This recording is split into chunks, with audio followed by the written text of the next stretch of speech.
अस्सलाम वालेकुम। मैं मनसिदी मिटवर बाबा अला मौजू कलाम वाक़ई ख़ूब चयो आहे।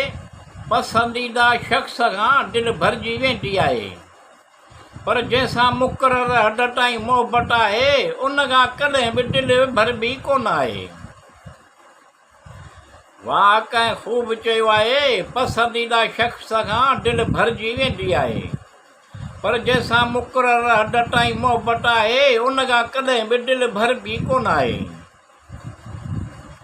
बेचैन दिलि में सुकून ऐं बेख़वाबीअ जे बोझल अखियुनि में, बेचैन दिलि में सुकून ऐं बेख़वाबी जे बोझल अखियुनि में ख़्वाब भरण जी क़ाबिलियत पसंदीदा शख़्स वटि हूंदी आहे। वाक़ई ख़ूब चयो आहे। पसंदीदा शख़्स खां दिलि भरिजी वेंदी आहे, पर जंहिंसां मुक़ररु हद ताईं मोहबत आहे उन खां कॾहिं बि दिलि भरबी कोन आहे। हिक तरफ़ कुल काइनात जूं रौनकूं, हिक तरफ़ पसंदीदा शख़्स, हिक तरफ़ कुल काइनात जूं रौनकूं, हिक तरफ़ पसंदीदा शख़्स, पर घणे भाङे बदतरीन सबक़ु हमेशह पसंदीदा तरीन शख़्स ॾींदो आहे। वाक़ई ख़ूब चयो आहे। पसंदीदा शख़्स खां दिलि भरिजी वेंदी आहे, पर जंहिंसां मुक़ररु हद ताईं मोहबत आहे उन खां कॾहिं बि दिलि भरबी कोन आहे। कॾहिं कॾहिं असांजो पसंदीदा शख़्स संदसि करतूतनि जे सबब खां, कॾहिं कॾहिं असांजो पसंदीदा शख़्स संदसि करतूतनि जे सबब खां असांजे नज़रुनि में किरी पवंदो आहे। वाक़ई ख़ूब चयो आहे।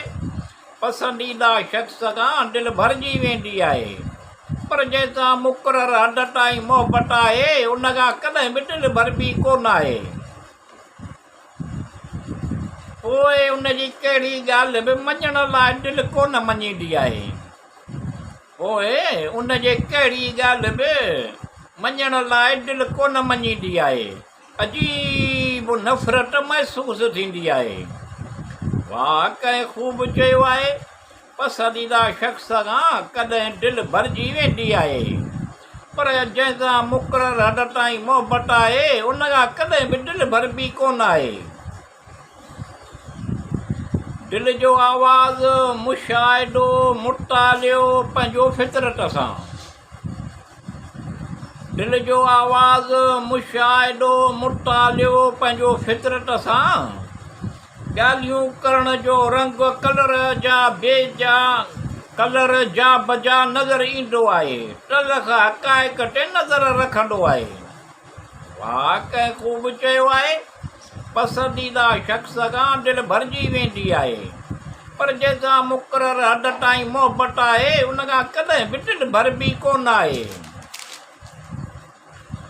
जज़्बनि ऐं अहसासनि सां भरियल उमेद जी इहा रोशनी, जज़्बनि ऐं अहसासनि सां भरियल उमेद जी इहा रोशनी लफ़्ज़नि में ताज़गी ऐं शाइस्तगी रखंदो आहे। वाक़ई ख़ूब चयो आहे। पसंदीदा शख़्स खां दिलि भरिजी वेंदी आहे, पर जंहिंसां मुक़ररु हद ताईं मोहबत आहे उन खां कॾहिं बि दिलि भरबी कोन आहे। पसंदि ऐं मोहबत में पसंदि बदिलजी रहंदी आहे। पसंदि ऐं मोहबत में पसंदि बदिलजंदी रहंदी आहे। जॾहिं मुक़ररु हद ताईं मोहबत कॾहिं बि कोन बदिलबी आहे। वाक़ई ख़ूब चयो आहे। पसंदीदा शख़्स खां दिलि भरिजी वेंदी आहे, पर जंहिंसां मुक़ररु हद ताईं मोहबत आहे उन खां कॾहिं बि दिलि भरबी कोन आहे।